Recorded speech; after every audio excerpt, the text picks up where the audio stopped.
Hi, this is Jen Parker, Compliance and ADR Coordinator for the El Dorado Charter SELPA. Since we won't see each other at the January PLN, I wanted to provide you with a regularly scheduled update on all things special education monitoring.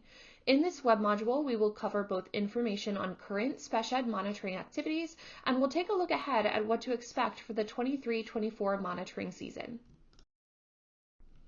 In this web module, we will cover an update on the SMALS monitoring status as well as disproportionality prong 2. I'll also provide some new information regarding IEP implementation monitoring for the spring of 2023 and new information regarding monitoring for the 23-24 season. All right, let's jump right in with cyclical monitoring for small LEAs, or what we've been referring to as SMALS monitoring. As a reminder, there's a new monitoring process called cyclical monitoring for small LEAs. LEAs with 100 or less students with disabilities will be subject to the cyclical monitoring.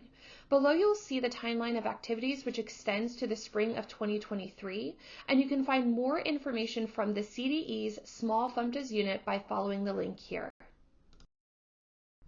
For LEAs that were selected into this first cycle of SMALS monitoring, the next activity is the Educational Benefit Review, which is due to CDE on January 30th. The EBR is a worthwhile, albeit lengthy process that involves reviewing 3 years' worth of IEPs for a list of 10 students, with a focus on following the thread of educational benefit and considering student progress. It can take up to 2 to 3 hours for a single file review, depending on the state of the file and the availability of the necessary IEP documents needed to complete the review.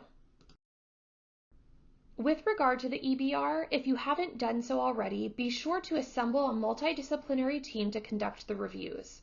Schedule a time with the team to complete the file reviews, and review CDE's web modules and resources related to the EBR linked within your Box.com account, and review your student file list. As a reminder, we don't have access to Box.com. That goes through the SMALS FMTA unit, so if you need assistance in accessing your Box.com account, please reach out to them. Lastly, please review the SELPA's available resources to support the EBR process. This is an optional activity, but the resources can be found on this Padlet that is linked and QR coded here. Should you have any questions or need assistance, please don't hesitate to reach out to your SELPA program specialist. So what's next for SMALS monitoring? We continue to anticipate CDE's release of the final SMALS monitoring activity, which is the student file review. We still anticipate that will be released this spring. And as we have shared previously, LEAs may be selected into additional tiers of monitoring based on the results of the SMALS PPR, EBR, and student file review activities. However, CDE recently shared that this selection will not occur until the spring of 2024 for LEAs in this current round of SMALS monitoring. So we're hopeful that is welcome news to you. All right, next let's get into an update on disproportionality prong 2. If an LEA was selected into targeted monitoring for the 22-23 monitoring season for disproportionality and received corrective actions following the self-review process, the LEA will automatically enter the process known as prong 2. The prong 2 process seeks to ensure that LEAs reach 100% compliance in dispro items for which they were previously found out of compliance. Prong 2 notifications have been trickling slowly from the CDE starting before the winter break, and they're being sent via email directly to LEAs. CDE conducts prong 2 reviews by re-reviewing IEPs for the same compliance areas for which the LEA received corrective actions. If the re-review results in a finding of 100% compliance, the LEA exits prong 2. If, however, the re-review results in findings of less than 100% compliance, the LEA remains in continuous rounds of prong 2 review until 100% compliance is achieved. With that said, I wanted to share some practice pointers for prong 2. First, re-review your corrective actions for the areas of non-compliance. Then, conduct a preemptive file review for the students that fall into the disproportionality student group and indicator for which the LEA did not meet dispro targets, with an emphasis on the areas of previous non-compliance. If you find any additional non-compliance, hold IEP amendments and make any of those needed corrections. And then support and/or train staff on the areas of non-compliance to prevent or correct the issues leading to disproportionality. Okay, moving forward, we're going to jump into new information that we've learned recently from CDE regarding special education monitoring, starting with IEP implementation monitoring for the spring of 2023. First, let's start with a little bit of a background on IEP implementation monitoring. CDE was found out of compliance with their federal monitoring obligations for not adequately collecting data around the implementation of student IEPs. After being ordered to begin collecting this information, the CDE conducted a pilot to help determine the best way to collect and report this information moving forward. The pilot phase has now ended, and the CDE will roll out this new monitoring activity in the spring of 2023. At this point, we know the CDE will randomly select 5% of students with IEPs at each LEA. In April of this year, the CDE will provide the selected student list to the LEAs. LEAs will then conduct file reviews between May and June. The file reviews will consist of a look back between February and March of 2023. Within the look back, LEAs will calculate the total number of service minutes students should have received based on their IEPs versus the number of minutes they actually received. Then, by June 30th, LEAs will summarize their findings to the CDE, including both the number of students who received more and the number of students who received less than 90% of their services. More information will be released from the CDE shortly, including training information on this new process. We don't yet know what forms, mechanisms, or platforms LEAs will use to report this information to the CDE. We're also not sure what corrective actions or follow-up activities might look like based on the findings of the review, and we're not sure if certain findings will select an LEA into additional tiers of monitoring. While some information on this process remains unclear, we do have a few recommendations moving forward. The CDE does not prescribe the method in which LEAs must track services. However, it is really important that your LEA has some method in place. Remember that the file review look-back period is between February and March of this year, so you still have time between now and February to put a service tracking mechanism in place and to train your providers on its use. You can find a myriad of resources related to different service tracking mechanisms on the Padlet that is linked and QR coded here. And finally, we have received some information on special education monitoring activities for the 23-24 monitoring season, so let's go ahead and jump into that here. Let's start with a quick refresher on the State Performance Plan and Annual Performance Report. The IDEA requires that the Office of Special Education Programs, or OSEP, monitor each state's implementation of the IDEA. As such, each state must develop a 6-year-long plan that evaluates the efforts to meet the requirements of the IDEA. This plan is referred to as the State Performance Plan, or SPP. The plan includes 17 indicators of compliance and student performance. States must set measurable targets for these indicators, referred to as the State Performance Plan Indicators, or SPPI. States must report their progress on the SPPIs to OSEP annually through an Annual Performance Report, or APR. The CDE also reports local performance on the SPPIs through APRs for each local education agency.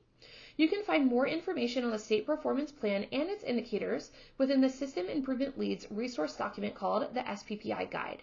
Because there are periodic changes to the State Performance Plan, you will also want to reference the Notable Change Addendum that is linked here. Okay, now for the big reveal, let's look at the new monitoring structure for 23-24, which appears to be an expansion upon the monitoring structure for 22-23. The lowest tier of support continues to occur at the universal level, where all LEAs have access to support and technical assistance through CalTAN and the statewide system of support. Next, compliance monitoring remains for IEP timeliness, but with the new addition of individual transition plan compliance. Moving up, we have a new tier at Targeted 1. Here, LEAs that are not meeting 1 to 2 state performance plan indicators and/or are not making progress on their timeline compliance or corrective actions will be selected into this tier. For 23-24, Targeted 2 will continue to involve LEAs selected for their first year of DISPRO, but new this year is the selection of LEAs that have not met 3 or more SPPI targets. Targeted 3 will continue to involve LEAs selected for their second year of DISPRO, but new this year is a selection of LEAs that are in the bottom 11 to 20% of LEAs in terms of performance on the SPPI. Moving into intensive, you'll see that LEAs in their first year of SIGDIS and or LEAs with corrective actions that are overdue by 1 year and or LEAs in the bottom 8 to 10% of SPPI performance will be selected into this tier. Intensive 2 will be reserved for LEAs in their second year of SIGDIS and or at the bottom 4 to 7% of LEAs in terms of their SPPI. Finally, intensive level 3 will be for LEAs who are in their third year of SIGDIS and or have corrective actions overdue by 2 or more years and or are in the bottom 2 to 3% of LEAs based on their SPPI performance. As you can see, LEAs within any of the tiers from Targeted 1 through Intensive 3 will participate in the Compliance and Improvement Monitoring or SIM process and or CSIS process for SIGDIS. We'll discuss SIM shortly. For a little bit more digestible summary, I wanted to just discuss what places LEAs into the various tiers overall. And placement into the various tiers of monitoring depends on a combination of factors, including timeline noncompliance, transition plan noncompliance, timeliness on corrective actions, not meeting disproportionality targets, falling into significant disproportionality, not meeting state performance plan indicator targets, and or being in the bottom 20% of LEAs related to performance on the SPPI.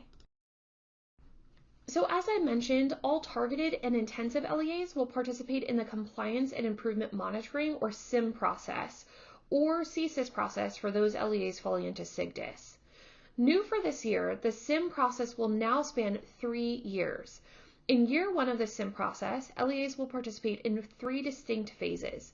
The first phase is referred to as Gather and Inquire, and this will involve the collection and analysis of data related to the areas for which the LEA did not meet targets.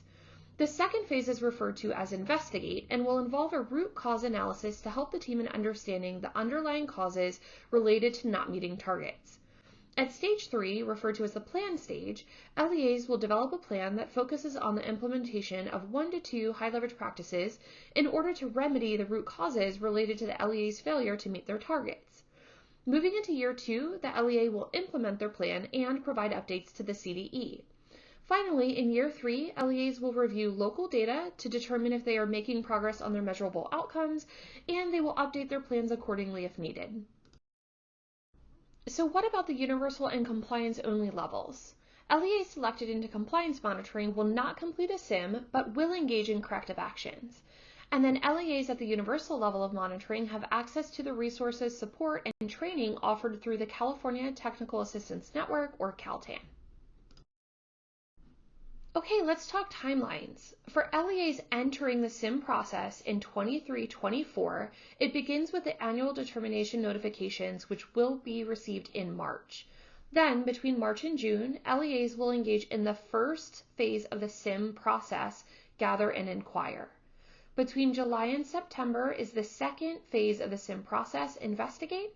And then in October is the SIM plan phase, where LEAs will draft their plans, which are due to CDE on November 1st.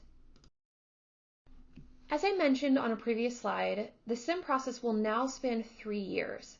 So for those LEAs that entered the SIM process during the 22-23 monitoring year, they will also receive their annual determinations in March. And then between March and June, they're going to connect with their technical assistance providers. Between July and September, they're going to provide updated implementation information to the CDE, and they're going to measure their milestones. Finally, between October and December, they're going to review their initial implementation data. Next, let's talk about the activities that will be required at each tier of monitoring. On this slide, you'll see a graphic that's been provided by CDE. Down the left-hand column, you'll see the various activities involved within the monitoring processes. Then the remainder of the columns illustrate the activities that will be optional or required at each of the levels from compliance only through targeted and intensive monitoring. At this time, this is early information, so there are some questions remaining.